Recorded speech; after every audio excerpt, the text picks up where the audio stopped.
So talagang inabutan na tayo ng gabi guys. So ngayon dito po tayo sa Let Coffee Connect Us. Kahaba-haba ng pangalan. Dito lang ito sa park guys. So yan yung tower na lagi nyo nakikita na pinupost ko sa tuwing nagja-jogging ako dito. Actually dito ang ako sa Aspire Park. Nakalabas na ako dun sa mall dun. So may tower na yan. Nandyan yung mall na pinuntahan ko. So ngayon since masakit ang ulo ko, magko-coffee po tayo dito. So ito na yung alam ko na parang magpapagaan ng aking karamdaman. So as you can see guys, nakikita nyo dito, ito yung pag tayo po ay nagja-jogging ng umaga, ito na yung nakikita nyo sa mga post ko. Ganito po yung scenario pag gabi. Usually kasi mga ganito wala masyadong mga tao, no? Pero every mga holiday like Fridays, family day, yan talagang daming tao dito. Pero so ngayon napakasolemn, ayan, relax muna tayo bago makauwi. So ayan, umorder po ako ng umorder po tayo ng coffee, yan, cappuccino. So ayan guys, inom tayo. So dito tayo sa Let Coffee Connect Us. Hello. So mag-coffee po tayo guys. Dito lang tayo sa as usual, cappuccino. So since may naiwan pa sa ating kakaunting card, mag-cappuccino muna tayo.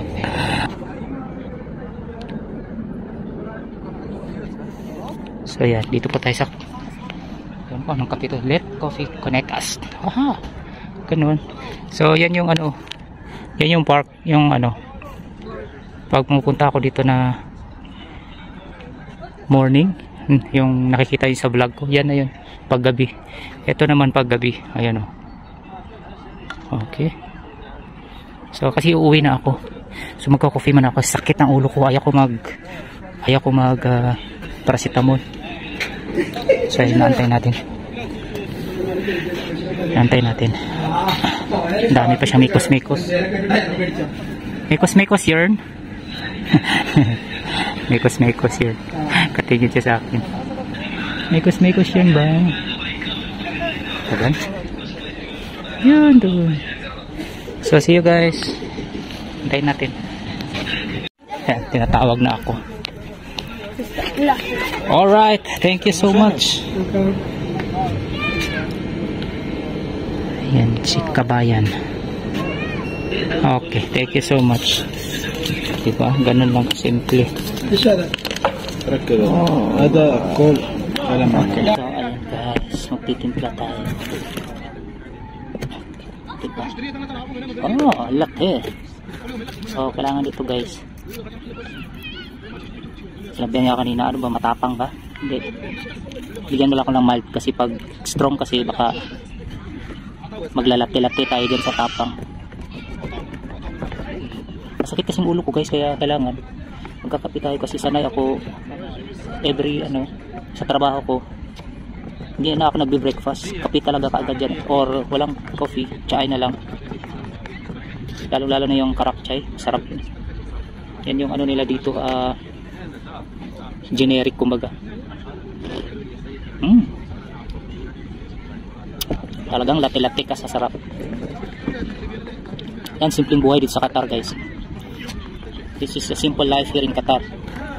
This is a very nice place. Napakasimple lang. Parang sa ibabaw lang ang sarap.